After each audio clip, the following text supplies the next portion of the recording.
Hi guys, happy Sunday. Happy Sunday.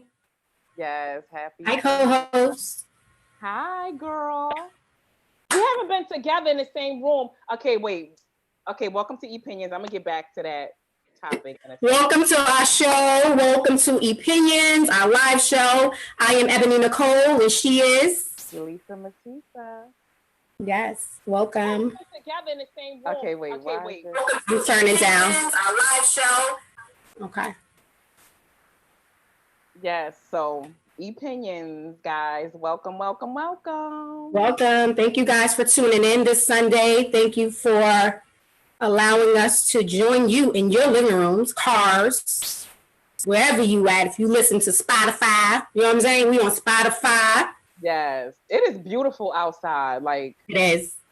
Oh it is beautiful. Sorry, we were just talking about we on Spotify. We got to do our Apple. We got to do the Apple Pod too. I know. Are we still waiting for approval? Something must be wrong because I did not get the notification that everybody else was saying that they got. Like a lot of other people I know that's on Apple Podcast. Like they told me that usually if there's something wrong, they'll send you a rejection, but they didn't send. Okay. So I don't know. We got to figure out like there's a way you can go around, like and take another way. So and like give Apple directly and something like that. But we just got to figure that out. Well, soon we'll be on Apple. Yes. Well, coming soon. And bigger platforms. We got to put that out in the universe. And bigger platforms. And bigger platforms. Yes. Absolutely. We thank you for subscribing to our channel. We thank you for posting. Hi, Ma. We thank you for sharing our stories. We appreciate you guys. Do you want to get into our weekend? How was your weekend? What you do? You go first because I want mine to segue. Hey, Danny girl. Yes. Hey, Danny. I love Danny and my mom. They stay first up in the chat. That's our number one supporter. I love it. Yeah. This weekend was just business. I worked with the business. I had two private. I've been your creations, girl. Them things. Yeah. Yes, I love it. I miss it. I gotta have some of that. I know, right? You gotta get your pictures. You missing out. I know because, like I told you in the post, I don't even like strawberries. I'm not a strawberry shortcake, strawberry fruits type person. But yours, I will definitely. I like that it's minced or whatever, crumbs or whatever. I don't like whole strawberries. I like the crumb. Yes, I like the sauce and the crumbs. Like so I good. Yes, I cannot wait. I've been doing that. So I had two private events I did over the weekend, and then Friday I had a meeting with an owner of a restaurant in Harlem. Talks of allowing my cheesecake to be served. Oh, he's coming in early to be served in their store. We got a guest on time. We didn't even introduce you. Wait, it's not even 5:15, Twain. Let me find out he's excited to be on Opinion. Hi, how are you? You want to introduce your guest? His audio is connecting. Twain, you connecting? You.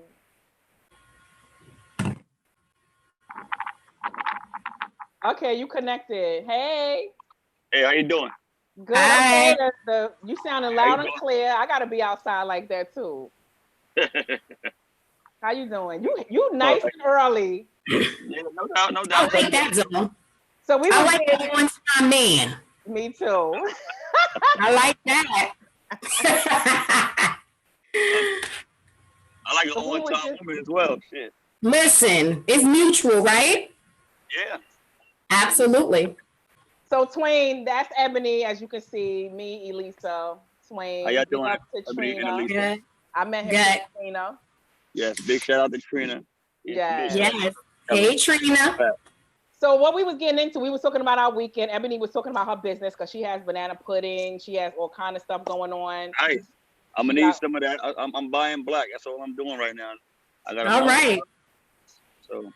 Good stuff. And Twain, I got a barbershop over there in East New York, so you can stop by Brooklyn Headline, East New York, on Livonia, not Livonia, on Pennsylvania and Sheffield. Okay. Okay. So yeah, so we were just talking about that, and Ebony, you said you was getting into like you got a meeting with a restaurant. Yeah, I had a meeting on Friday with the owner of a restaurant in Harlem. So we're just in the talks of getting my cheesecake, my strawberry cheesecakes in the restaurant. So we're gonna have like a food testing, a dessert testing, actually next week, and hopefully it'll go well. Yes, girl, I'm gonna pray for you. It's gonna go well. I just been working, doing different creations and of different desserts, and trying to get a different desserts for different people. Vegan. I'm trying to do my vegan desserts. So yeah, but that's it. How's your weekend? Hey, Diego's all the way from Bahamas. Hey, he's in the chat. Okay, sorry. Hey. You want to go, Twain? How was your weekend? My weekend was good. I can't complain, and the weather was nice. You know, I was off this weekend, just relaxing. You know, regular stuff, nothing special, nothing crazy, just regular. That was good though. I think I've been obsessive over CNN and all of the channels. Like, I think I've watched every interview on the Floyd matter, on the Amu matter. Like, I think I could be like an investigator on this or testify in court. Like, I feel like I know so much about these cases. It's not even funny. Yeah. Me and Ebony, we've been texting each other. It's like, did you see that? Or we're like, oh, did you turn the CNN? It's on now. Yeah. Like, I need to know what's going on. Yeah. We're definitely making noise. Our voices are definitely being heard. So that's a good thing. Yeah. So that's all I've been doing, and just about the protest. Anything hit over there in East New York, Twain? Like over by you? Like any protest? Well, I live in Williamsburg, but I'm over here right now. But yeah, they protested over here. What night was that? I think that was Friday on Thursday night. They came over this way. They went from Nostrand Avenue down, Nostrand Fulton down, Fulton up Utica by the precinct, and they came back down Fulton to Ralph. You know, and they did their thing. They protested. You know, it wasn't. And how you feel about that? Anything like? Did you want to join in or? Yeah. I mean, I will march, but my thing is more so like on the economic level. Far as I live in Williamsburg, which is predominantly white. I live in the hipster side of Williamsburg. Yeah. And those people over there, while all this stuff was going on, they still carrying on life like nothing going on. Right. Because their bottom line has not been hit. It hasn't been affected. Right.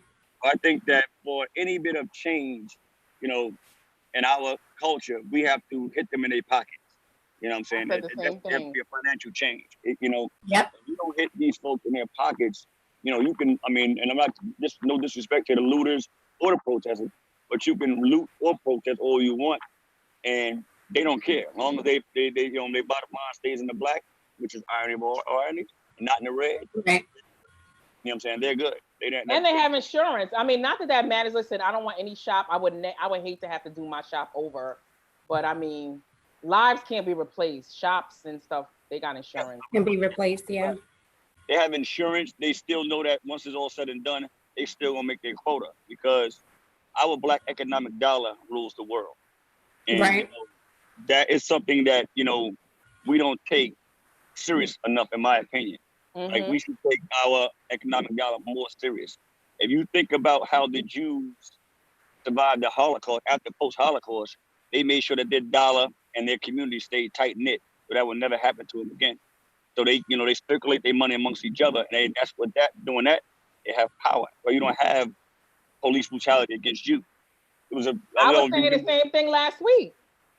If you remember when COVID was I guess at its peak in New York City, they were showing the Jews out there going to funerals, and they were showing these little Jewish kids spitting at the cops, not just disrespecting, spitting at them, and they did not do anything to them. They did not do anything to them. They not hit them. They didn't. But why do you think that is? But why do you think that they don't do anything to Jews, but they will buck up and want to flex on blacks? Like, what do you think? Believe because of the funds, because of money?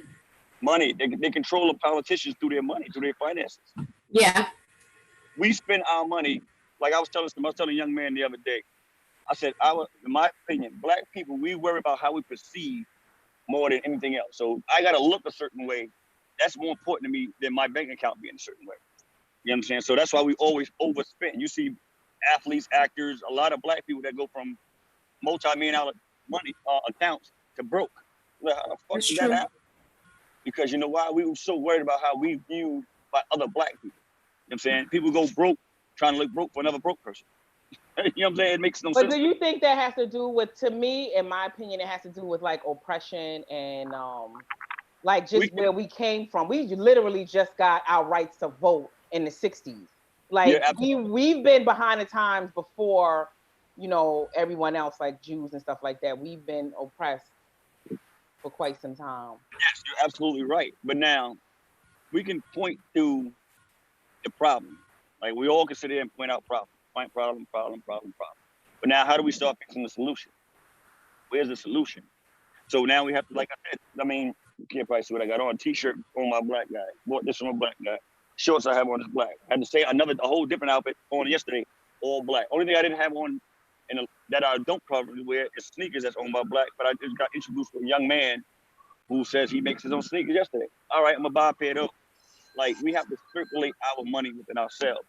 If you start to circulate your money in your community becomes tighter. It becomes tighter. And with the tightness of your community, change start to happen. Because they see they see that they just can't push you over without no repercussions because your community is tight. You know, we're gonna go vote for the people we want to vote for. We're gonna get the laws passed that we want that's gonna benefit us. You know what I'm saying? And it's just the way it is. Yeah, I said something similar to that. Terrence is in the chat room. Terrence, you can call in whenever you get a chance, because he's in the chat. I was just saying that the other day too, like the Louis Vuitton and the Gucci.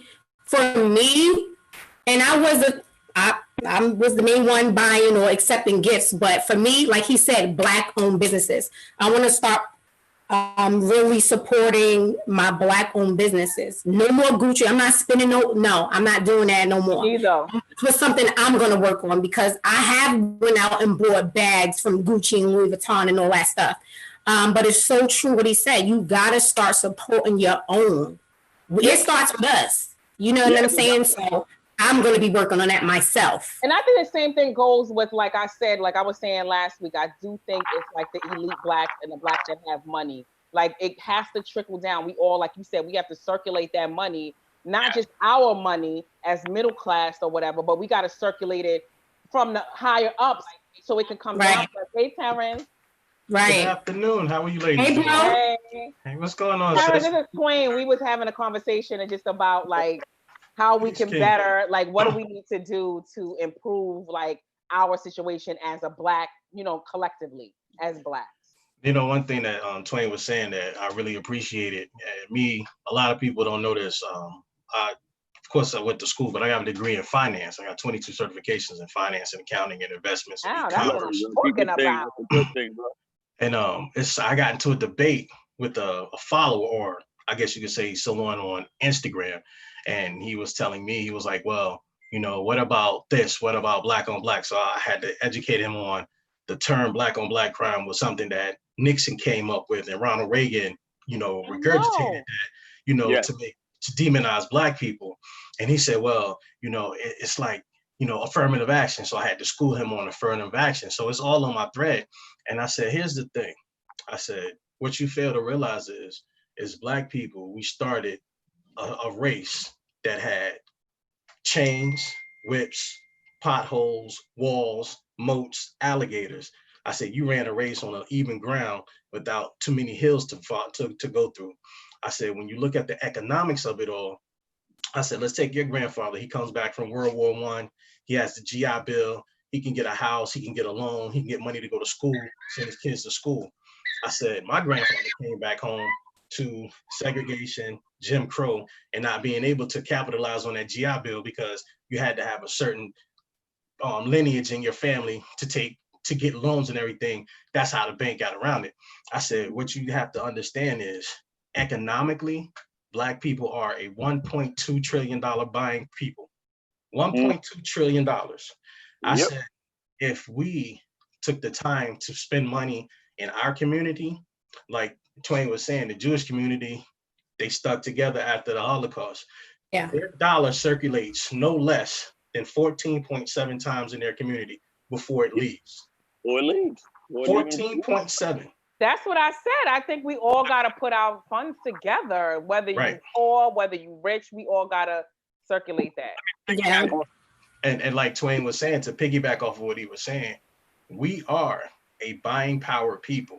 We are. If we invested our money into buying our stuff, we would be unstoppable, because economically, that's so true. Like, let's be real, like just taking it from the financial part of it, Target, Walmart, Gucci, Prada, none of them are hurting because of the looting. None of them. If anything, the looting helped them because they were not going to get insurance claims from the COVID pandemic. On the product, exactly. And the looting that's a word, bro. You're right, Tim. And it's funny you even said that, because I was just saying it to somebody yesterday again, where these stores probably prefer they be open to be looted because they was missing out on the first quarter of sales for 2020. Their sales was hit already. They needed the looting to bring hit the insurance companies so they can make up that difference. So the looting actually benefited these stores. And you know, people don't look at, like, I look at a lot of things from the front side, back side, side to side. You got to look at it from all angles. And by that angle, those stores was kind of mad, which is the iron of irony, that these police out there stopping looters. No, let them mother loot. Because this way I can put in claims. Like even jewelry stores. I told my girlfriend that today, my friend at this morning, I said, yo, if I owned a jewelry store and they was looting, I would have went to my jewelry store at like 3 a.m. in the morning, pick out most of my good jewelry and left sprinkle some diamonds out there in the front and paid somebody to go loot my damn store. Yes, it is. And literally paid somebody to go loot my store. And it makes me think about what people do when they get a high, you know, luxury car. And it's like, okay, like, you know what? I want to get a new car. I want to start over again. So it's very easy to burn it down. I mean, you know, but to have somebody else do it, not to say it's right at the end of the day. Like, listen, school over here, where I grew up at in Bed-Stuy, way back in the fucking early 80s, when they literally burnt the school down. They did their own school, burnt it down just to get the insurance money. Yeah. See, here's another thing that I want everybody under the sound of opinions to take into account. And I hate to, you know, come on and like, I guess you could say pontificate, but here's the thing that the looting benefited them. There's a thing in any sales business, it's called turns. And, you know, you ladies know, you guys are entrepreneurs. Twain, you know, you just spoke on it. You can't have products sitting on the shelf. Perfect example. You're right. Perfect example. That. Your turns for certain things are, let's say Ebony makes a banana pudding for me. The turn on that is 2 to 3 days. So it has to be made, sold, purchased, and consumed within 2 to 3 days. 3 days, exactly. So these stores, like let's just take, for example, Foot Locker that got looted. They already know the Jordan's turns is approximately 1 day to, 1 hour to 1 day. But you have sneakers in there that sit 30, 40, 60, 90 days. They got to do something with that inventory. All this looting did was help them improve their turns, because now they don't have to discount that and sell it at a lower price. Now they can claim it as stolen, looted. They get full maximum value for it on the insurance. And they recoup their money. And can you imagine, like, I know with me and selling my products, like where I was planning on doing festivals, I was going to hit these festivals hard with my vending and stuff like that. But now because of COVID-19, my stuff is just sitting in my garage. Yeah, you know what I'm saying? I would never want to be looted. But let me tell you something. If I could put in an insurance claim and start, like, I would get that money back. Like, it's like it's making me grind harder. It's the reverse effect of small businesses. It's actually the reverse effect. Because it's like. And see, I was going to bring that up. I was going to say, just like with your product. Now, because I haven't seen you able to get out and sell your product. You know, I was out there hitting it hard at these festivals. Right. And so here's the thing. Now you're sitting on a vast amount of product because of COVID pandemic, and you, a small business owner, legit, licensing and everything, can't get an insurance claim. But a $2 billion business like Target can for 3 stores. And can't get a stimulus check either for my business, like the other big businesses got. Exactly. Crazy. Exactly. And then think about that. And think about the mental toll that takes on you as a Black business owner. Ebony as a Black business owner. Yeah. Now you're stressing about something that you weren't stressed about, and the people that are supposed to help you are not helping you because they're helping big business. Right. So let me ask you a question. Have you as Black men, like, do you feel that, like you were saying that we can overcome this by being a unit collectively and stuff like that? Like I said the same thing last week. But do you think as Black men, like, do you feel like the system is against you? Do you feel like it's harder for you as a Black man to get ahead than it would be for a white man? Do you have to struggle harder? You asking Twain or me? I'm asking both of you guys. Whoever want to answer first. I'm gonna let Twain go first. Okay. All right. The way I was raised, right, by my grandparents, and I'm just gonna give a little history about where I was raised and how I don't let that term deter me. I was raised by my grandparents. I had an uncle that brought up becoming a doctor. I have a cousin that's a little younger than me that became Ivy League grad, became a lawyer, and et cetera, et cetera. Do I think it's harder? I think there are roadblocks and distractions in our way, but it depends on your determination. It depends on your focus. It depends on the type of person you are that you can still achieve success. But everybody's definition of success is different. You know what I'm saying? You can determine you're successful by getting a great city job and doing good in that city job. That's your level of success. Another person might see success as, you know what, just having a job. Another person might see success as, I got my own business. Business might not be doing great, but I own my own business. I dictate my own money. So I don't think, as a Black man, me personally, I don't let those, I guess, stigmas of the white man can hold me back. I don't let that, get into my way, because, like I said, I just strive for what I need to strive for. And if that roadblock comes up, I have to deal with it, confront the way it is, face value, and keep pushing through. But do you think it's fair though? Like, do you think? Like, I don't know, sometimes I feel like it's unfair. Like, why do I gotta crawl up out of this bucket when a white person doesn't? See, you gotta understand something.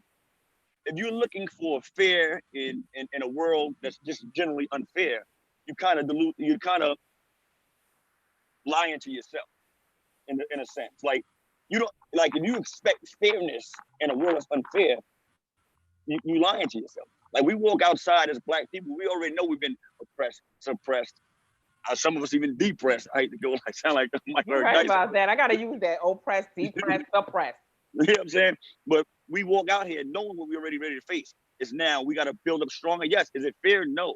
But we do gotta become tougher, stronger. And we'll talk about this a little later. Black women is even worse. I know. It's even worse. But that's another story. Later on down. Yeah, how you feel about that, Terrence? Did you ever experience any thing where you feel like it's unfair? Are you okay? More or less, yes, because here's the thing, like, by me coming from New York and moving to Virginia, a lot of times I was the first Black to do something, or I was the only Black or one of two Blacks to do something, to participate in something. So everything that I did, it felt more pressure, because if I did this and I succeeded at it, then that would open the door for more Blacks to come. I was one of the first Black public speakers, at this assembly that I was in when I was younger.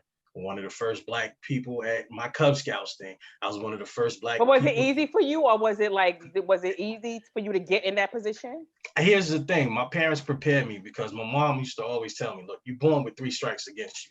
You're gonna have to work twice as hard to get the same results. So if you're gonna work twice as hard to get the same results, I need you to work 4 times as hard to get better results.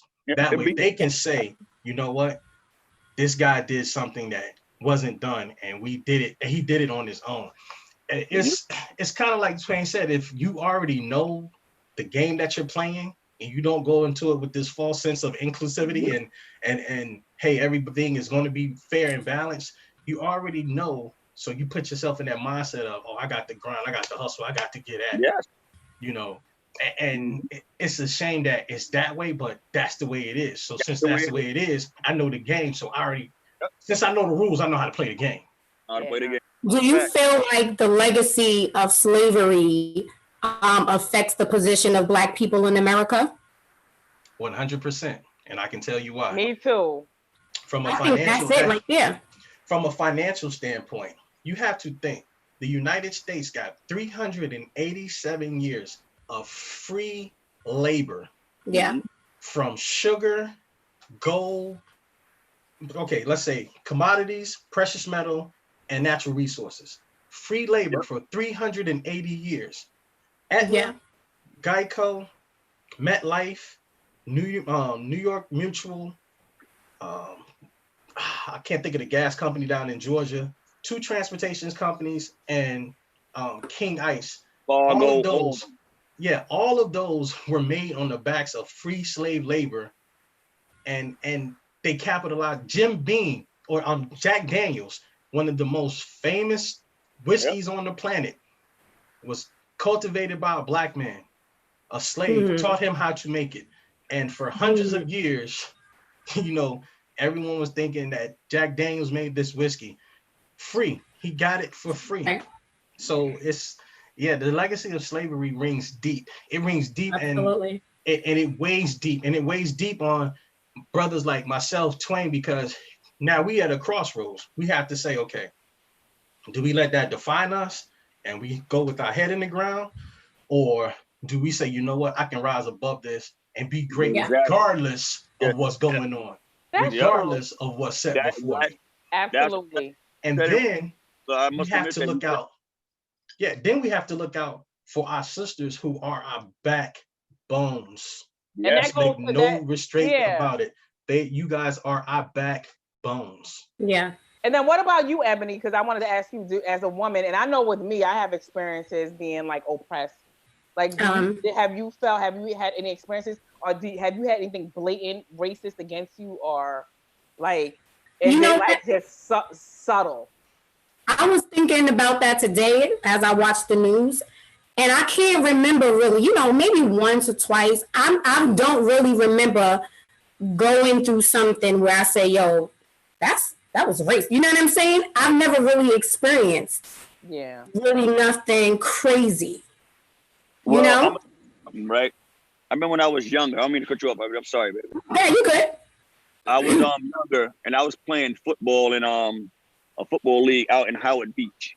And that was around the same time that they killed that man out there in Howard Beach, over there off the Conduit. And I was literally playing 5-10 minutes away from that place where that happened at. And we basically was going out there, young men. I was about 13, 14 years old, coming from Bed-Stuy, getting on the train. But we started going a whole different way than we normally would go, just to avoid the white people and try to, to go to our practices and our games and et cetera, et cetera. And it was to a point where, I felt a little scared. And I mean, I'm a man, and I ain't ashamed to say that I felt fear at that point in time in my life. It was like, yo, wow, like race is that heavy right there. And, where I'm sitting at right now in my neighborhood, Yusuf Hawkins lived the building over. Right, I remember that story when I was young. I remember you said. You know what I mean? And it was so crazy, like, to see that somebody died through the hands of racism. It was like, wow, why do they don't like us like that? And it's still going on today. Exactly. You know what I'm saying? And how long ago was this? It was like 80s. Like 30 years ago. I remember being like 10. Yeah, it was like 87, 88. It wasn't 88. It was like 87. And, but, the thing is this, and this is just the way I feel. The elephant in the room is definitely racism. You know what I'm saying? Nobody wants to talk about racism. Yeah. White people don't want to talk about it. A lot of times, black people that get to a certain level, they don't want to talk about it. And, it's blatant. We got our El Presidente out there being the racist whisperer. He out there sitting cold, you know what I'm saying, all left and right out there.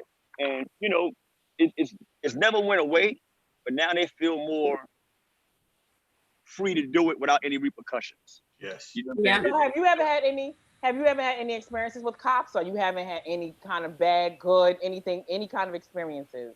Well, I grew up in the hood.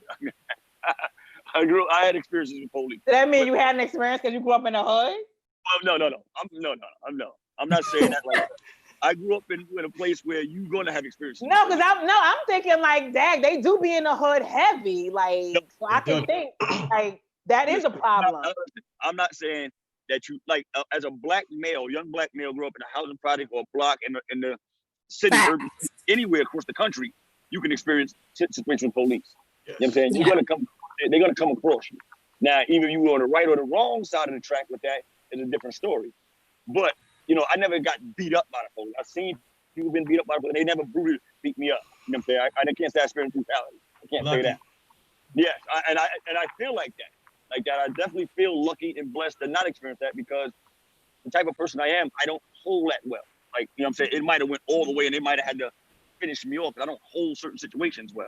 You know what I'm saying? So it's like, yeah, you do that now, I'm going to feel a way, and I don't want to feel like it. So I definitely feel lucky and blessed not to come across them that way.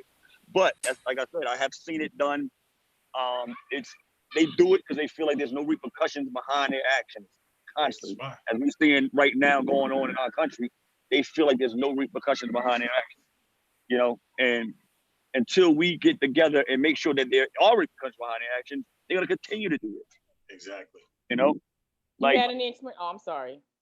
Yeah, no, I'm done. That's your question. You was asking me. Do you feel like sometimes I feel, or somebody might say because of my fair skin, that I've never really had experience? Have you had any experience with racism? Who you talking to? You, E. Yeah, Brick. Absolutely. I think, because I think, like, as they say, the one drop rule, like, even if you are light skinned, I just feel like that's a problem within the Black community, the light skin, dark skin, whatever, within the Black community. But I think you either Black or you white, like, as far as a white person is concerned. They don't care about fair skin, light skin, dark skin, Puerto Rican, not like you Black, like, at the end of the day.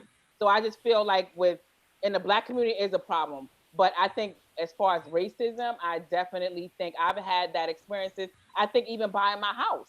Like, I feel like even me buying my houses, soon as I step into the bank, they got me pegged. Like, I got big hips, and I think that might be a problem too. Besides being Black, I can be looked at as like a ghetto chick. Yeah, I don't even think I think it's like, okay, she's a ghetto big booty chick or something. Like, I'm serious. Like, it's like I got like, because, I think if I was skinny and, like, I don't know. Yeah. Besides being Black, the stereotypes do exist. Yes, the stereotypes are in. It is. It's a stereotype, because I know when I walked into a bank a couple of times, like, me just happened to get my mortgage. Like, I had to fight. Like, when I came in there, it's like they wouldn't respond to me. I had all the credentials. I had everything lined up. But you know what? When I would walk in there, they're not getting back to me. They're not letting me know what do I need to fix, what I not need to fix. Can I get approved? If not, where? They would automatically, like, not respond to me. So I had to start calling up the heads, like, of Bank of America. I started having to email corporate offices. Yeah.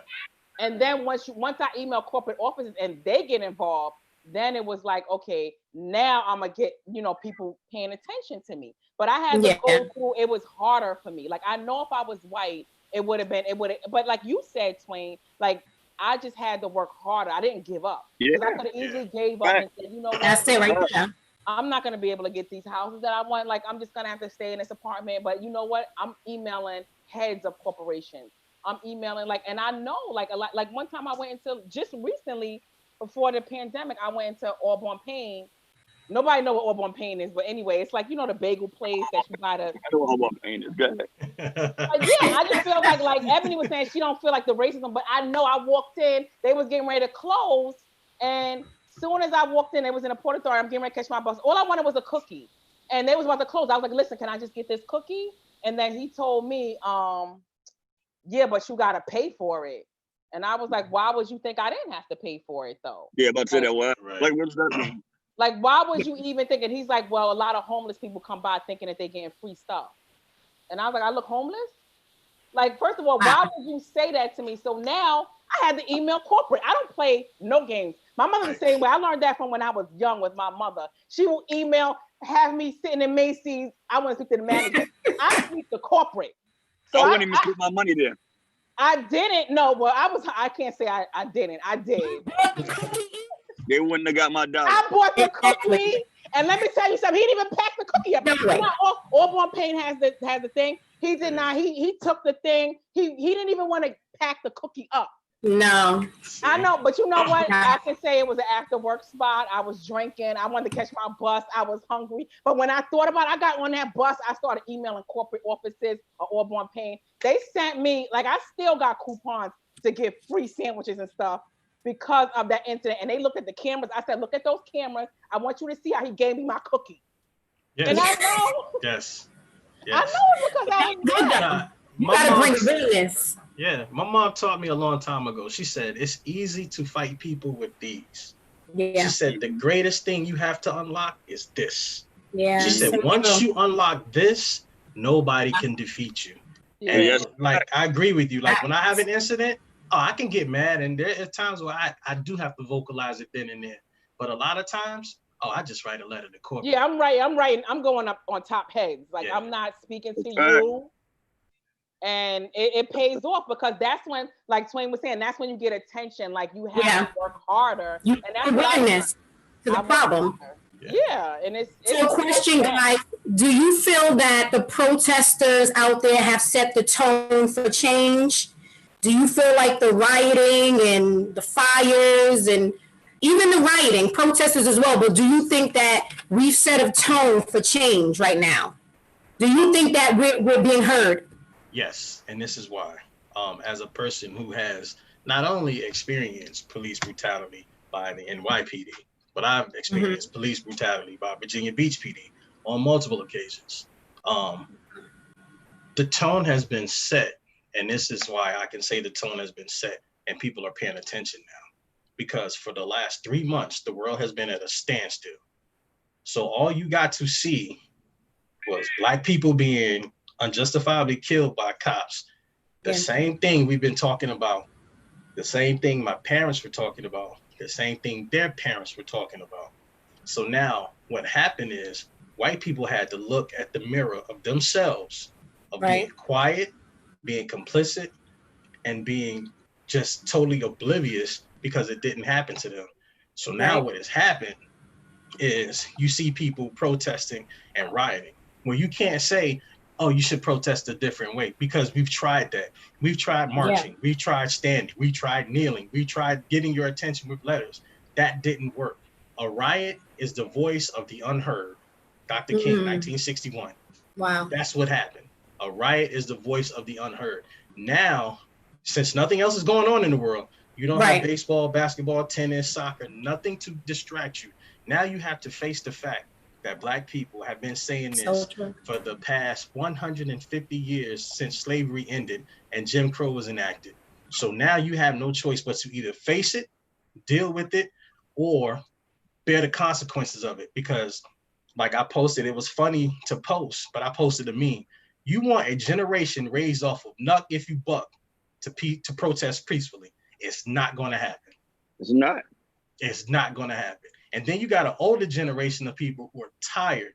Like, I'm 45, and I can tell you right now, the greatest thing I had to do was stay calm with my daughter when somebody said something about being a nigger. I have to teach her that it's not what people say, it's how you react. In my body, I was on 25,000.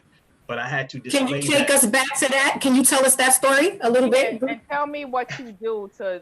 And I know, Twain, you have a kid, right? Yes, I have a 21-year-old. Oh, she's older. Or she or he? She. Oh, okay. All right. What you were saying, Tamara? So so we were at my daughter. She dances. She's one of 5 Black kids at this school of dance in Richmond. And I give my ex-wife credit because I would have just pulled her out because I'm not going to deal with it. My ex-wife is more patient, which she was married to me for 10 years, so she had to be patient. She's more patient than I am. And she said, the way you get to people is you show them who you're not, because they have this preconceived notion of who you are. So we get to my daughter's recital and everybody's congratulating her on her dance that she did with solo and everything. So an older lady was with another kid, and she said, "Oh, that little nigger danced really well, Mom." You can't. Yes. What? Yes. Wow. Said, I would have lit that place up. And she said, and her daughter was like, "Mom, you can't say that." And she was like, I said, "It's cool, just deal with your mom." In my head, I wanted to smack her mom, really wanted to smack her husband. I wanted to get violent, but I'm always telling my daughter, look, what is your name? And I tell her, you are Adriana. You are my daughter. So right there, you have the power of 1,000,000 suns in your brain. I need you to exercise that instead of your anger. So I'm always telling her, you know, uplifting her, feeding life into her about using her brain, use your words, be calm. When people say something, don't react, think twice. And I said, because you're Black, and I'm always telling her this. So here it is now. I have to live by this example. Yes, you can't talk out both sides of your face. You're absolutely right. And Twain can attest to this. When you are a Black male and your daughter hears something, the first thing you want to do is do 25 to life. I tell people all the time, I can't go to jail, but for my daughter, I do 25 to life easily. Easy, standing up, smiling at the judge. You're absolutely right. But when you faced with that, you have to take yourself out and say, okay, you teach your child this, you tell her this, like all this is running through my head, but I really want to react and go crazy. But my pride is hurt because your story, I got a story of my own that me personally happened the same way that happened to your child. See, and this happens to us. And so you're sitting there saying, okay, I have to swallow this to teach my child something different. But in my head, I'm thinking to myself, damn, did my daughter just say, dad didn't stick up for me, or dad didn't do this? The constant battle that way as well. This happened 7 years ago, and it still is in my head to this day. Yeah. So, Brent, at that time, when she said nigger, did you have to pause? Did you have to take a breath? Did you have to turn away? Like, what was your reaction when she first said nigger? When she first said nigger, I gave her the automatic DJ T-Dub from Brooklyn look. Like, right. And I had to, like, literally, I stopped for 20 seconds. Yeah. And I had to think. Because my ex-wife was behind me, and she started saying, in her head, she was like, oh, God. And she said, there's nothing that she can do. But I was like, I was coming home from the subway last year. I would have been like, and from hanging out. And this lady saw me. And she said to me, as I'm standing there about to talk to her, I work for transit. So I knew the conductor. And the lady said to me, and I was not in uniform, get out of here, you ugly nigger. No, she was white. What was she? Because there'd be a lot of Spanish. She might have been white, do that. Looking, I can't. She just said it, so I get the hell out of it. And now I'm like, yo, I looked startled when she first said it, like, who's she talking to? I had a fresh haircut, so I knew I wasn't ugly that day. You might get me on another that day. I know I wasn't ugly that day. This was just skin color. You know what I'm saying? So then she repeated herself. And then she stood up between me and the conductor girl that I knew and like, yo, get out of here, you ugly nigger. And I just felt like, when I'm upset, for the most part, I just love laughing because it's shocking to me that you play me like that. So I laughed, and her husband was sitting at the other end of the train. And you can Google my name, that'll be the first thing that comes up, is my arrest. But anyway, she said it again. So I said, you know what? Let me walk away from this lady. Let me diffuse the situation. So as I'm walking away, her husband walked. Was she under the influence? Maybe was she?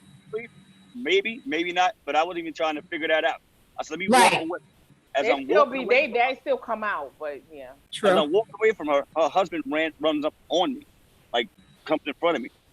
Yo, what you saying to my wife? And I'm still trying to, diffuse the situation.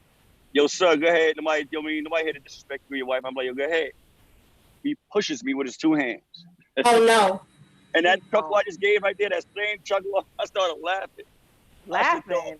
See, y'all got some good emotional, y'all because he was thinking about his job, I'm sure, your kid.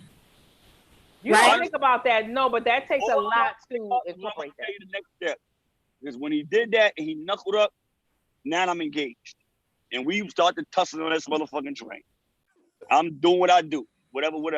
Make a long story short. You could have got killed though, because he would have got away with it because you're Black. Make a long story short, when we got to a certain station, his wife's whole face is bleeding, his eyes is blacking all up. The police arrested me. Wait, why was her face bleeding?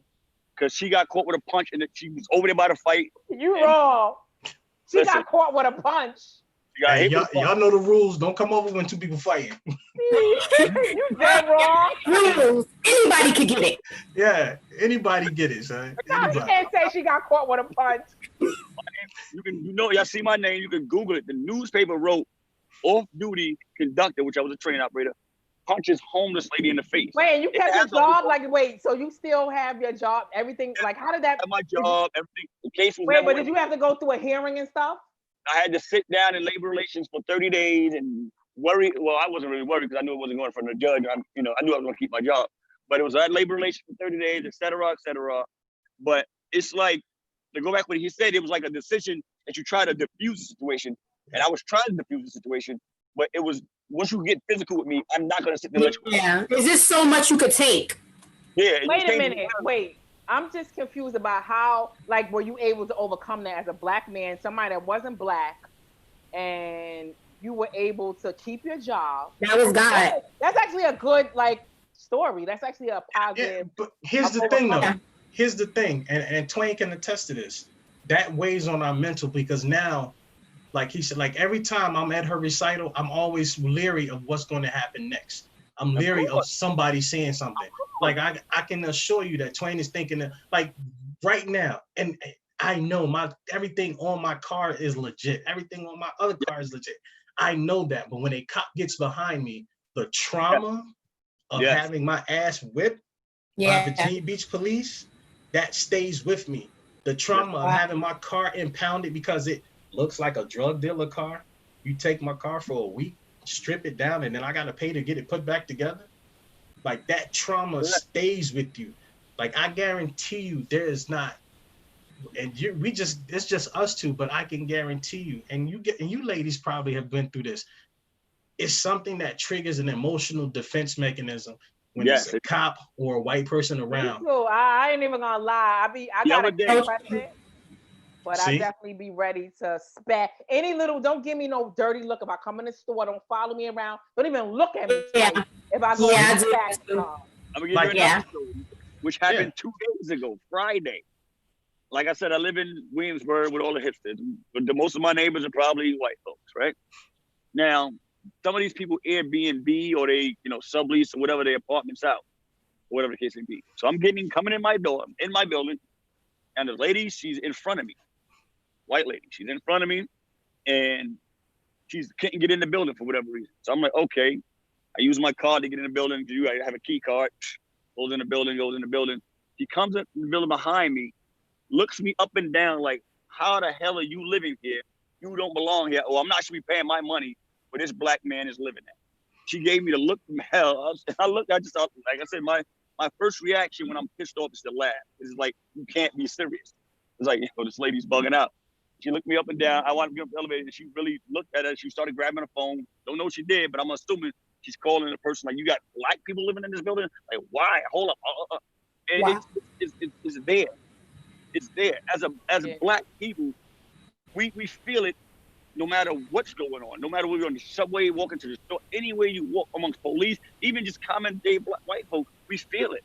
Yes. We feel it. I'm gonna tell you now, I have rules. Like, there's no way that you should have to navigate life with certain rules. But I have rules to make sure that I keep myself safe. I just do. When I'm in the building, I don't get on the elevator if there's only one white lady. I don't. I don't. Avoid the situation. That's so wrong. I think I would get on there and let her know what time it is. No, I went to get comfortable. I have like everybody knows I have issues with my heart, so I went to the cardiologist earlier this year. I went to the cardiologist and I pressed the button. White lady comes up, the elevator opens, she gets in. She was like, "You coming?" I was like, "No, I'll catch the next one." She was like, "Why?" I said, "I'll just catch the next one."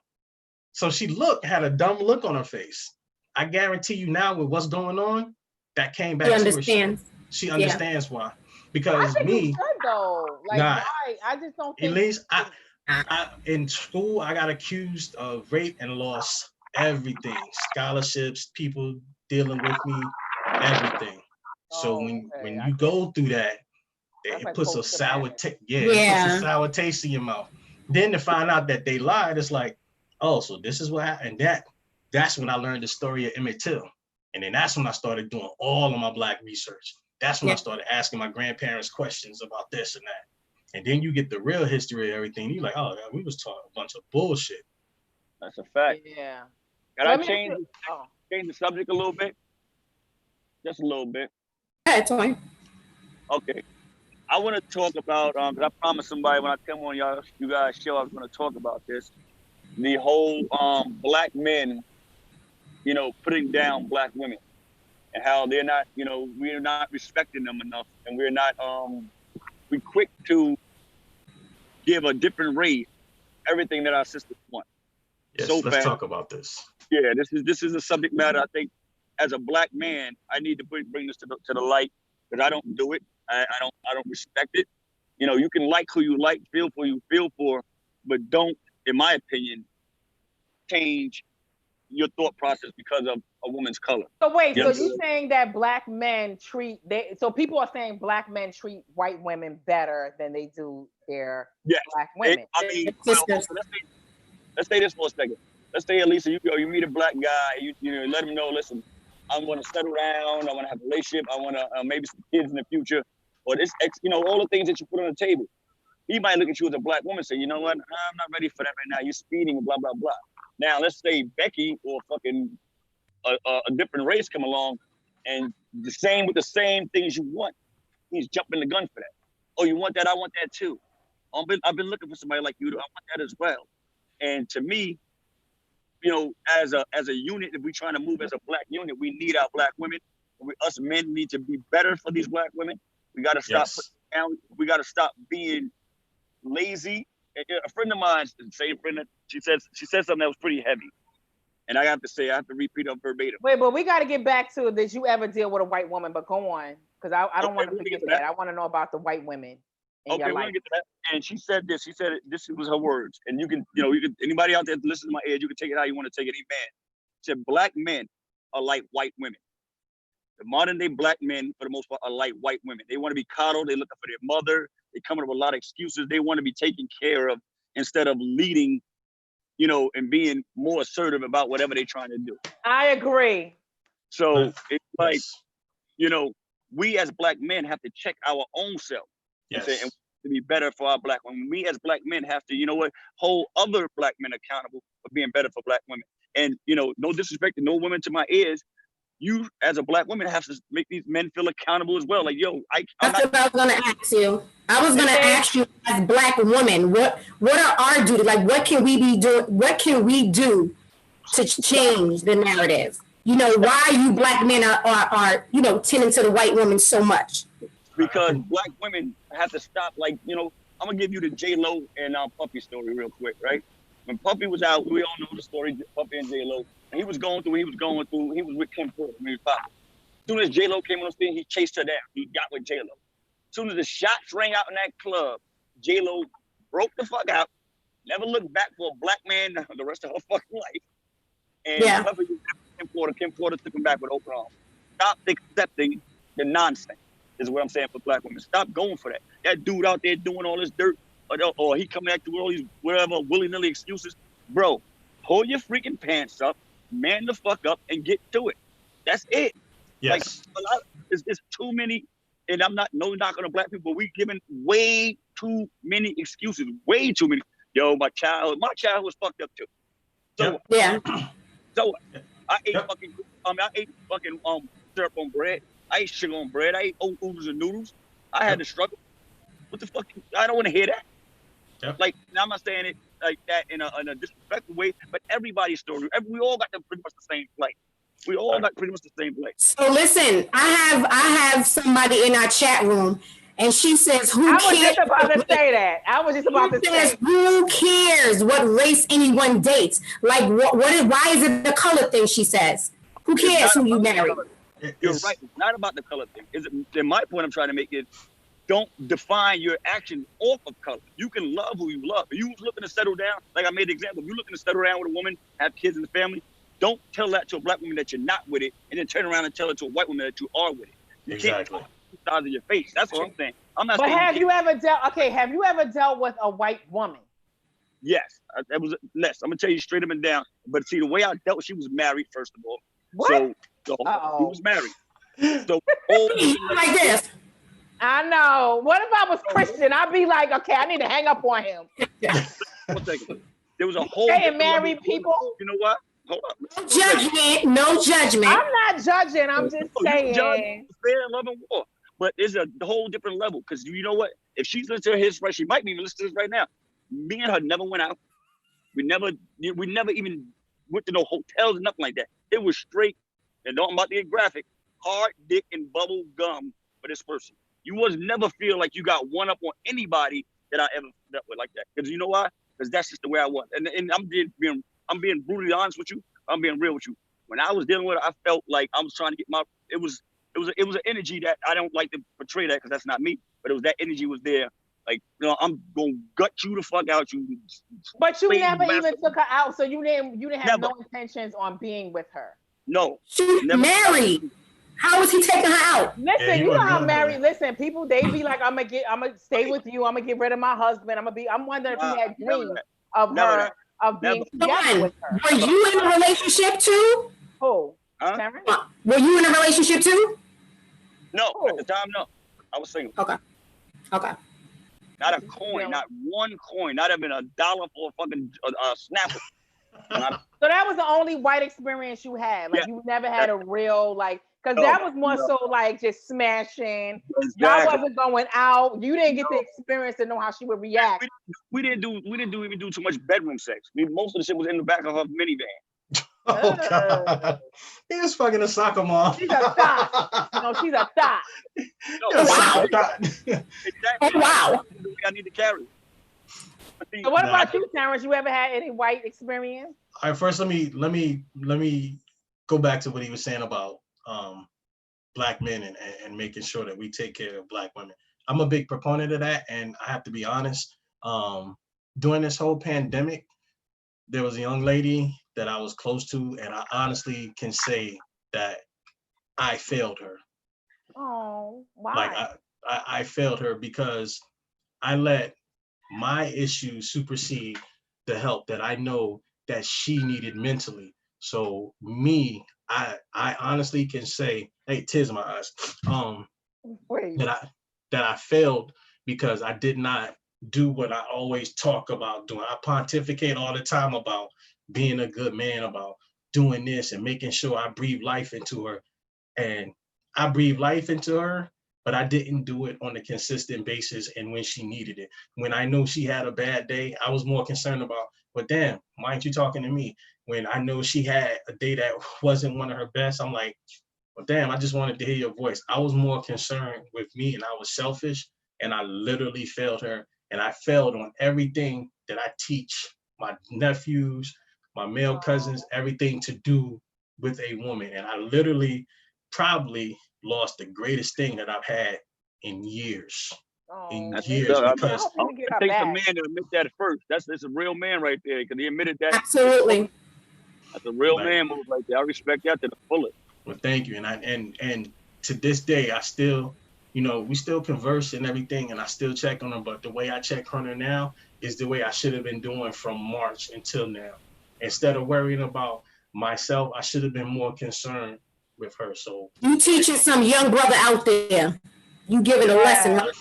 Yeah, trust me. So fellas, make sure you like. Elisa and Ebony can tell you, I'm all about uplifting, supporting. Like these two sisters, man, I love them like they family, like they are family. And and for me not to do that with someone who has my heart, that's a failure on my part. Yeah. Now, as far as the whole white woman thing, I'm gonna keep it a buck. I'm a DJ. So I DJ down Virginia Beach. So hey, down there, Virginia Beach. Here's the thing though. I used to float around with the ghosts when I was in my early 20s. With the what? With the ghosts. With the ghosts? Yeah, I used to float with the ghosts, but after you live a little and you see and you start to learn and get educated on things and you get a couple of experiences through life, you see that, and there's no knock on who does it. Hey, do what you do, that's you. But it's not for me no more. Now, I'm like Red Fox. The only way you see me holding hands with a white woman, if I'm holding her for the cops. Like that's just. I'll put it to you like this. Like I said, I don't knock those guys that do it. Just if you keep that same energy for your sisters, that's all I'm trying to say. Don't be selective because you think that she's a black woman, I can't give her that. I'm going to give all that energy to the white one. You can't. That's where it's me at. I'm not saying to all your viewers that might be saying that, oh, why it be about race? That's fair. It's not about race. It's about equality. Show the same energy.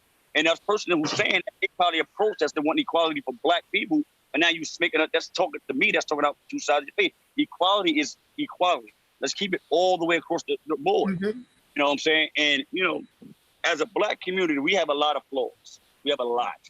We have a lot of flaws. We have a lot of patching up to do.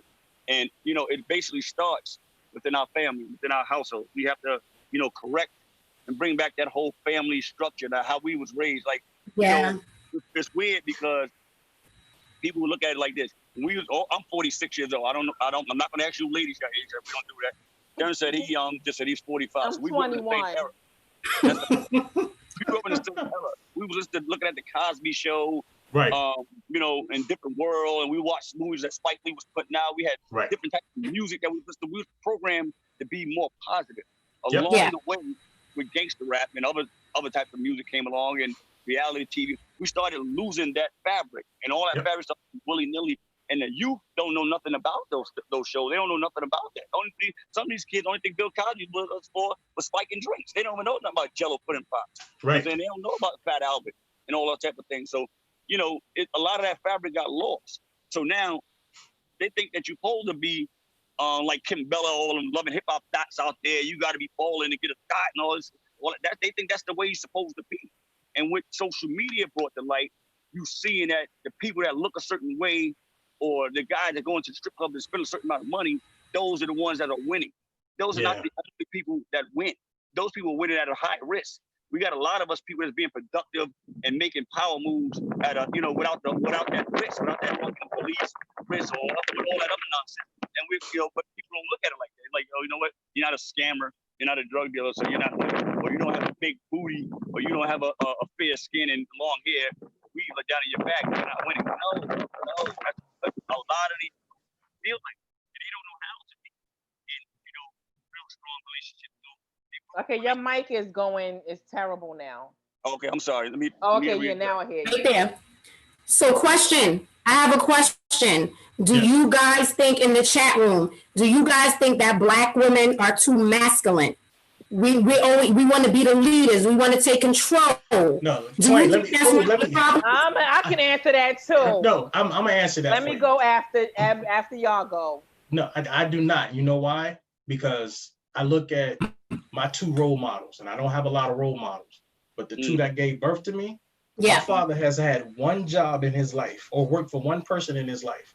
That was the United States Army. After he got out of the Army, he has never worked for anybody else. He's always worked for himself. Okay. You know why he was able to do that? Because he had a alpha, or I hate the term alpha, but I seen it. But he had a alpha female, a emboldened female to get in his ass when he wasn't doing right. And that is my mom. And she is 69 and she's still the same way with me. She sees something I'm not doing right, she will get in my ass and correct it immediately. So no, I do not feel that okay. Yes. You good with it. Gotcha. I'm perfect with that. Yes, like he said, it's all accountability. And this is the thing. And it not only comes from people you deal in with relationships, it deals with your friends, your circle too. Because I know for a fact, Twain, if I know for a fact, let me post something that's out of line or something that's not right or something that's degrading. I know for a fact these two young ladies will call me on my shit easily. Yes. Like, what are you doing? Take that down. Right. Yeah. So real fast, because I am an alpha woman, right? Right. And I can say in some of my relationships, to be transparent, I've seen myself take charge when I should have let my partner be the leader. You know what I'm saying? But I think it also has a lot to do with me growing up, not having a dad or having that leadership to lead me, or having examples of relationships, like positive relationships. Say it again? When you took charge in the relationship. Give me an example. Like, okay. I can definitely give like say traveling wise, I'll plan everything. We're going here. No, I want to do this. I didn't give him the opportunity to be like, well, babe, let me get this. I got this. You don't got to do it all the time. But guess what though? Let me plan the trips. Be easy. Like that's just like one of the examples. I've always had to be in control. But do you think that's not control? No. I know, but do you think you had to be in control? Like, but do you think you had to be in control, or the man is just weak and he couldn't take control? Because I feel like a lot of men that I've dealt with, they don't know how to be assertive. A lot of men are living at home with their moms at this point, or living with cousins and uncles.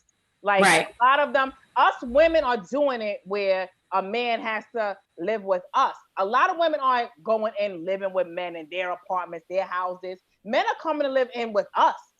Yeah. Right? So I feel like a lot of men don't know how to take control. Well, let me say this. Let me rebuttal that statement. You women are allowing that to happen. You see what I'm saying? And I'm playing devil's advocate right now. But you ladies are allowing that to happen. You know, as a man, how can you feel like you're supposed to feel like you want to have your own? That's the most important thing as being a man. You wake up, I need to go get my own. Either I go get my own money, my own job, whatever. It's my own. You know what I'm saying? If I got my own place, she can't put me out. She can't put me out my own place.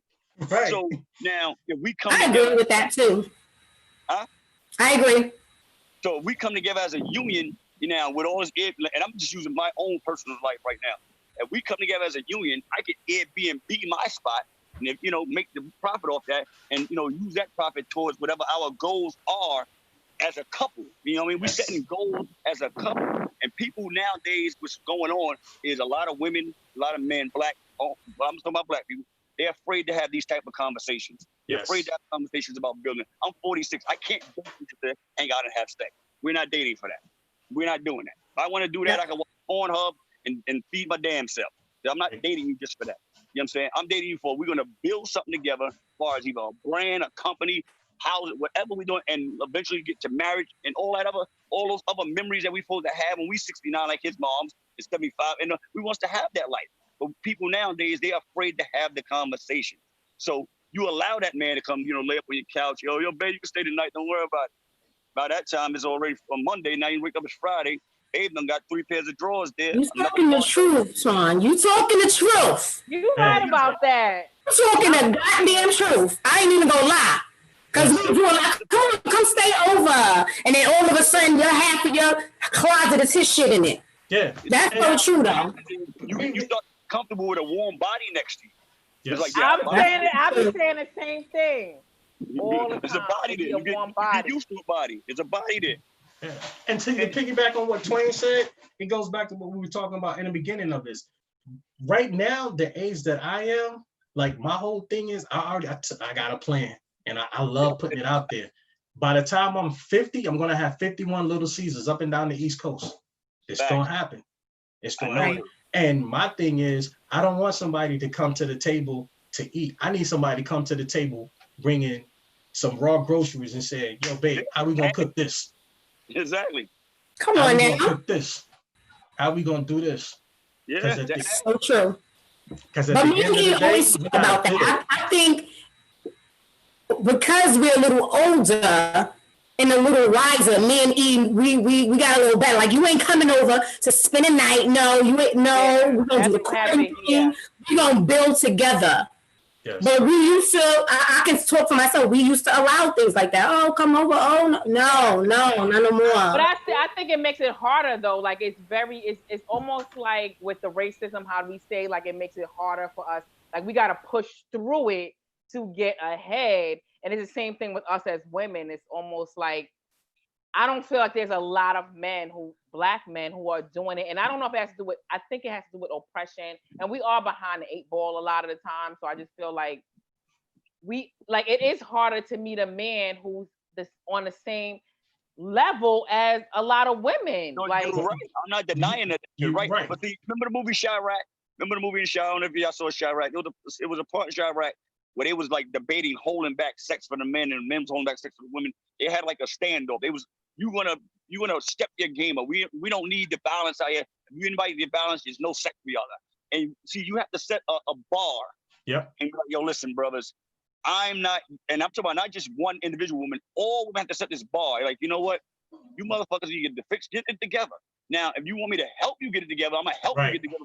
But you ain't gonna get it my house. Help you get it together. Where you at? And then you get your own. And then we move like that. You can't go, you know what? this dude, he had a troubled past, came out of jail, he's on his luck. You know what? He looks handsome, he looks good. Bring it over here. You can come stay with me. And now he's getting comfortable.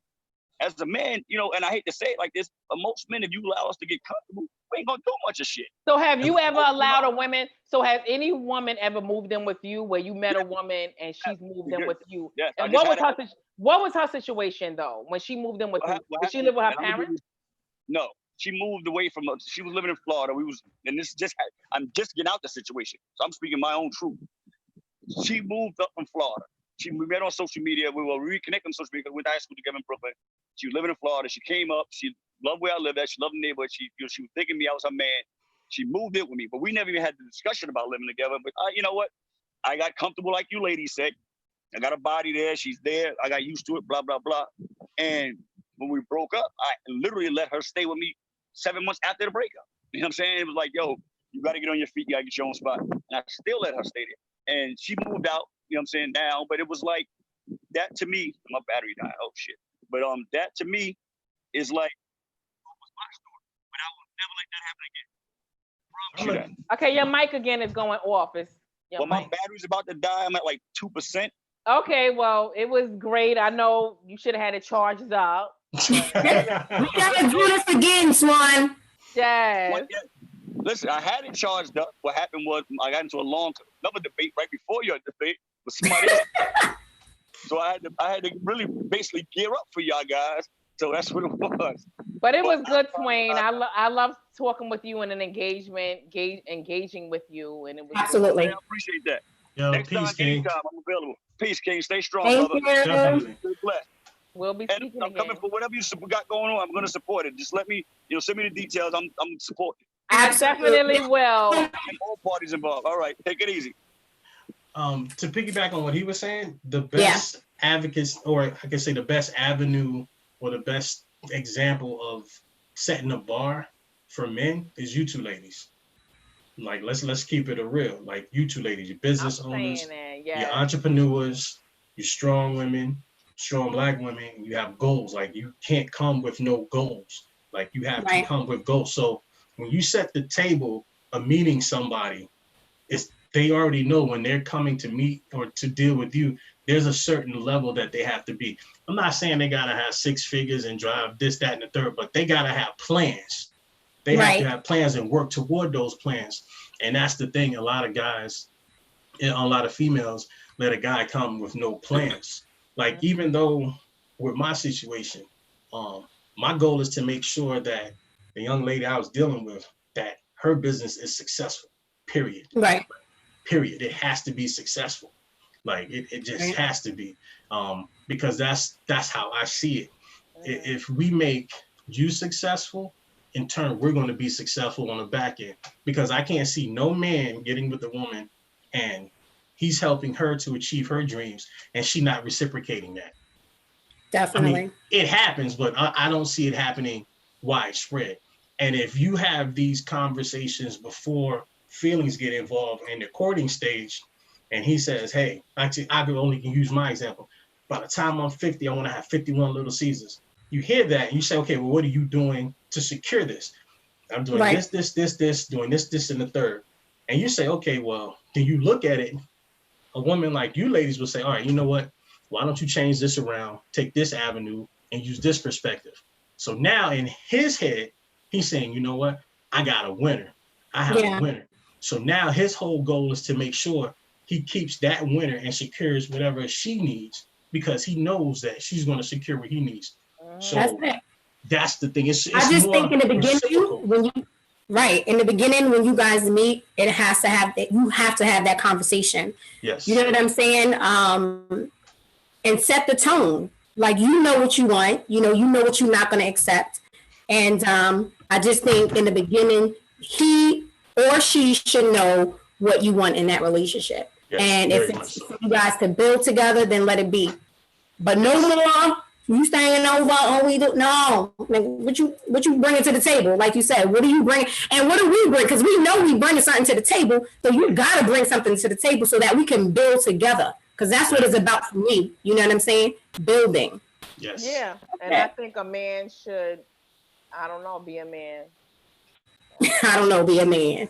I mean, I don't know. On that note, I'm just making it like how we were talking about how men, when being an alpha woman, being an alpha female, it's like a man. Like I think a part of it is it has a lot to do with not having a father growing up and not being able to be having that assertive role. But a lot of times us women, we look for that because we didn't have that father growing up. And it's like, if you can't take that, that's how I am.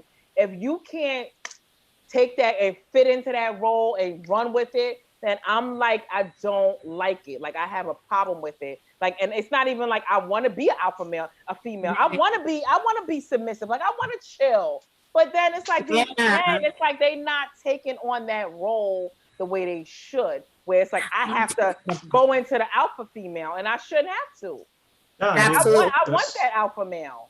Right. I think secretly for me, I'm yearning for that. I'm yearning for somebody to come and be like, babe, I got this. Go sit down somewhere. You know what I'm saying? Don't worry. You know what I'm saying? I'll make the calls. No, I'll make the arrangements. I think secretly I really want that. Me too. Absolutely. But and here's the thing. Danielle said a man can't be a man if a woman doesn't let him. Okay, there's some truth to that. There's some truth to that because I don't know. No, because I can tell you why. All right, example, and I hate to keep doing this, but my ex-wife is a perfect example of this. What a lot of times it would be a situation where we'd be going or we're doing something, and she would say, "Hey, I want to do this," and I say, "All right, well, we're going to do it this way, and we're going to see how this works." But I think we should do. And then you have to let her know, hey, no, we're going to do it this way. Right. There's no way a woman can tell a man not to be a man if a man wants to be a man. Because if he puts his foot down, that's what I'm saying. Two things are going to happen. She's going to respect him more. And then she's going to be like, oh, okay, big daddy, you got it. Handle your business. You good. Do what you need to do. That's what's going to happen. So I understand what Danielle is saying. But I agree with Danny. A woman can stop a man from being a man if he wants to be a man. There's just no way that's gonna happen. That's what I feel the same way, because I know I can take charge, and I have that way of taking charge if he doesn't take charge, and I get pissed off when it's not even like I like taking charge. Like I put the ball in his court. Right. Let me see what you gonna do with it. Yeah, like come on, do it. And I try to encourage him. Do you think we need to be a little more patient to wait to see if you do it? Because we'll be quick to be like, see now, in 5 minutes, if they don't do it, we'd be like, forget it, I got it. Yeah, see now, you know what I'm saying? That's where anyway. Well, that's where patience and discernment comes in. Yeah, and that's what I'm praying for. Yeah. So you gotta have that too, because there's a lot of times where I know I can only speak for me. I will sit back and say, all right, let me see if she got this. And if you handling it, I'm like, cool, you got it. But the way I'm wired, if I see there's an issue and you start to get frustrated, two things I don't like. I don't like an angry female and a frustrated female that I'm dealing with. So if you get angry, I need to know why, because I can fix that. If you get frustrated, I need to know why, so I can fix that. Because that's where you step in and say, all right, hold up, babe, have a seat. What needs to be done? What else? What did you try to do so I don't do that? And I got this from here, because you're getting frustrated. And when you're frustrated, you're not thinking clear. I have a clear mind. Let me handle this. You go do that. That's when you step in. That goes back to what we were talking about, communicating, communication, conversing with one another. Let me know what you're feeling. Let me know how you're feeling so that we can fix it. And I do think that's a lot of the problem. Like, people who do not know how to communicate, even in relationship, friendship, romantic, relationship, like it's communication. Let me tell you, I failed in that part too, because here I am saying, I can say this, I can say that. I never hold my tongue, but there was a lot of times things happened and I was like, do I feel like saying this? Should I say this? And she was like, hey, what's wrong? What's going on? And then I bit my tongue and failed her again in communicating. Like, I'm not gonna lie, this pandemic has taught me that I'm mentally strong, but I'm not the guy that I thought I was. So that's why I'm back in therapy, to make sure that I get myself to a point of being who I know I am. Absolutely. I know I was, because I failed on the communication. I failed this woman like on so many levels. It's like, so that's the last woman you was with that you spoke about recently, not your ex-wife. Yeah, no, this is someone I was with recently, and I failed in so many different ways. Like sitting back, thinking about all the things that I failed and didn't come through for her, which she needed, wanted, yearned, even asked for, but I wasn't paying attention because I was so self-absorbed with myself. Oh, I'm going through the pandemic by myself. Okay, get the fuck over it. Like, but that was me failing her. And this taught me a lot. It taught me a whole lot. So the therapy is helping you. Do you recommend therapy to Black men? I tell any, and at first I did a live and I started saying men, but then I had to realize women too. Well, but I think men have a problem though. I think men want to have a problem. More, right? Yeah, but not going down. As for Black men, we have a stigma with the doctor, therapist, and everything. Yeah. As someone who has to deal with pressure all the time, it's a good thing to talk to a therapist or a life coach. And the reason I say that is because if you get a good one, everything that you say, they would take it with a grain of salt and not be judgmental because this is something you're going through. Me as a Black man who was dealing with an awesome woman, strong, powerful, business-minded, everything. My whole thing was, I don't want to bombard her with it can't stop. I don't want to bombard her. Crying or you swaying? No, I'm a little crying. You just made me admit that. It's okay, men cry. I didn't want to bombard her with what I call my issue, but she's asking because that was her way of dealing with the stuff she's going with, helping me with mine. But by not communicating that, I put myself in a shell and put her in a shell. And that just totally, when you do that to a business-minded, strong woman, that turns them off. Yeah. How long you guys were together? In relationship, 6 months, 7 months. But I've known her for a while. Like she knew some, like a lot of stuff I went And you through. can't get her back? I don't know. We'll see. I mean, we'll So see. my question is, one question: what's the one thing that you would change that you did in a relationship? What's one thing you felt like was wrong, or she felt you did? What's one thing that you would change? If she'd be like, "Listen, I'm gonna give you one more chance," you know, like what's one thing you would go back into the relationship and change? I will be less self-absorbed. And I know it's kind of weird hearing that come from me, but I will be less self-absorbed with what I have going on, with what she has going on. And cater more to her. Right. And in my head, I say, well, you did this, you did that. Yeah, okay. No, let's be real. Like have a honest heart-to-heart, no, you didn't do, because I always think of it, how would you feel if your daughter was treated that way, made to feel this way, made to think this way? And that's what I would do. So yeah, it's one of those things that I would do. Okay. And that's why I said I recommend therapy for, especially in today's climate, Black men. We got targets when we go to the store. We're targets when we're driving. We're targets when we're selling cigarettes. We're targets when we're selling CDs. We're targets when we go to get Skittles and sweet tea. We're targets when we use a $20 bill that the cashier thinks is fake. Yeah. We're targets everywhere. So that's a lot of pressure. How did you go about finding your therapist? Is she a woman, a man? Like, do you feel, is she white? Is she Black? Like, does it make a difference? How do you go about finding a therapist if I'm a Black man? All right. As for me, I went to what I know and who I had before. And I found him who got recommended from a friend of mine. Okay, see, men, we have to have these conversations within our circles about mental fitness, mental health, and mental well-being. Yeah. Because if you're not right with yourself, you can't help the community, you can't help your children, you can't help your significant other. Like if I had half the, I guess you can say, coaching at the beginning of this pandemic through now, I would be in a much better place than I am now. And right now, I'm in a great place, or let me say a good place. But had I had this before, it would have been a lot better because, man, I went through therapy before. I don't need therapy again. I'm good. I always say, man, I'm Terrence, I'm good, I'm T-Dub, I'm good. You put that false sense of security in your head, it's just like smoke. It's a facade. It's gonna come down eventually. So that's where you have to be real with yourself. And not only you have to be honest with yourself, but you have to be honest with your mate.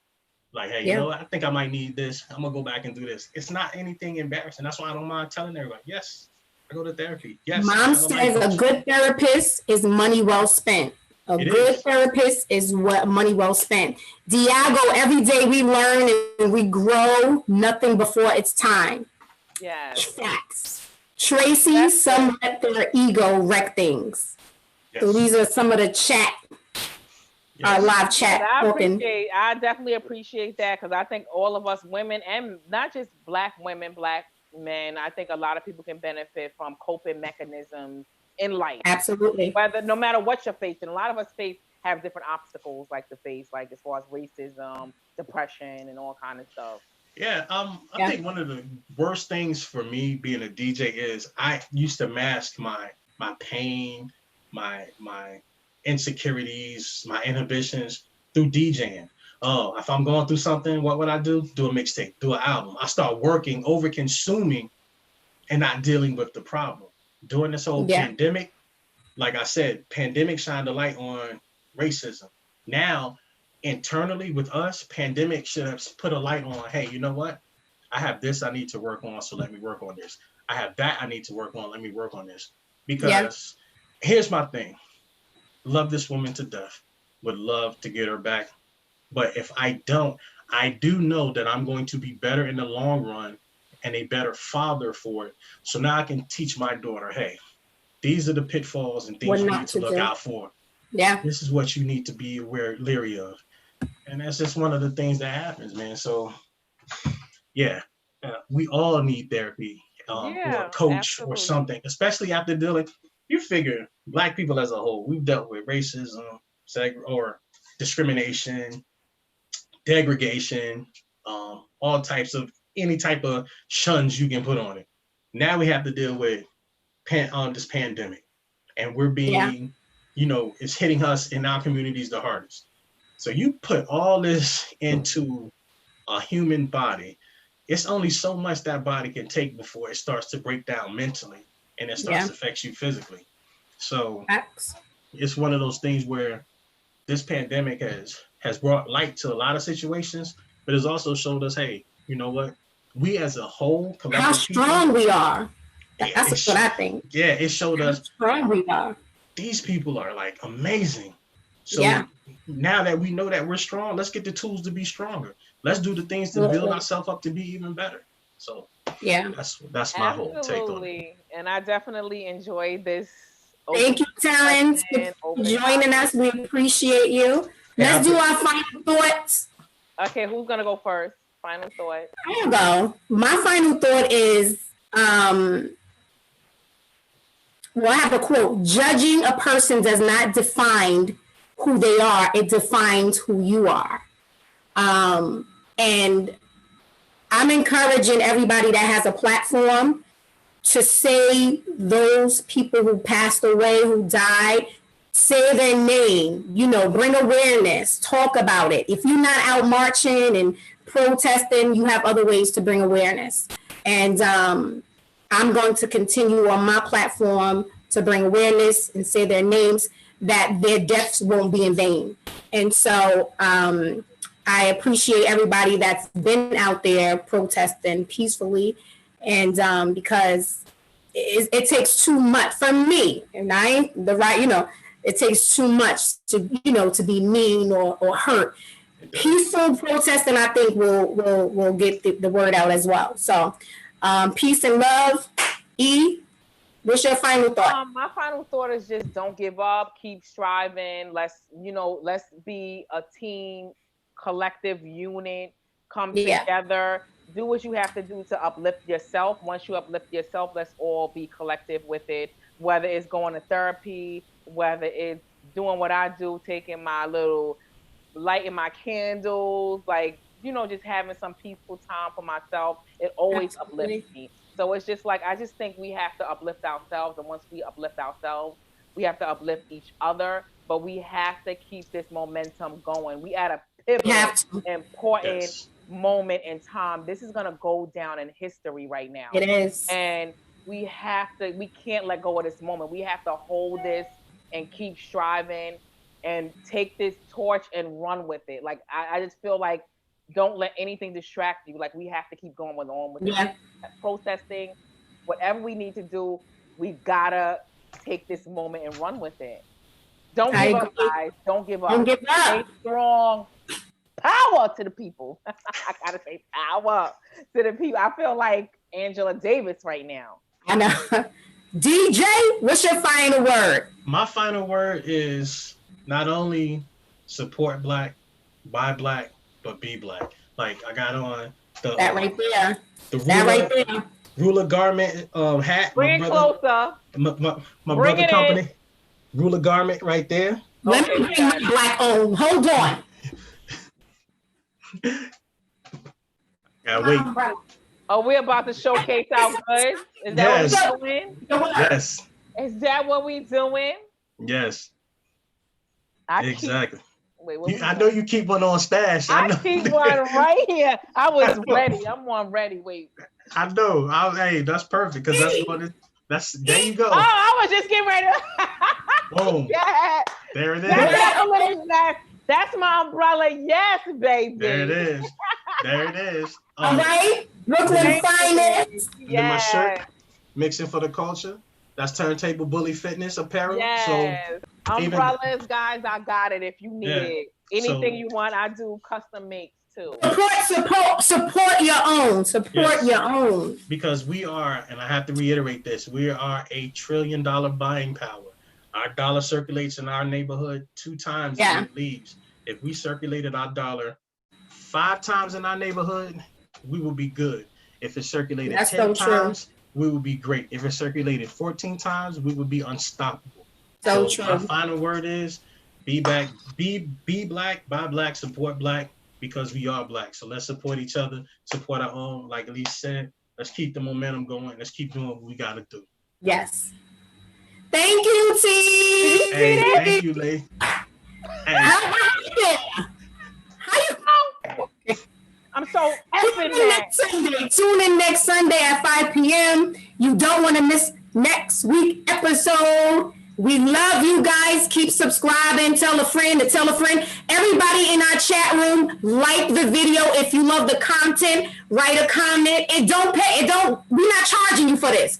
So it's okay to like and it's okay to write a comment. Thank you to our live chat. Thank you guys. We see you and we heart you. Thank you, T, for taking time out to come. Thank you. I appreciate you guys. Love you guys. I miss you guys. We didn't even take a picture. Oh, yeah. Let's take one.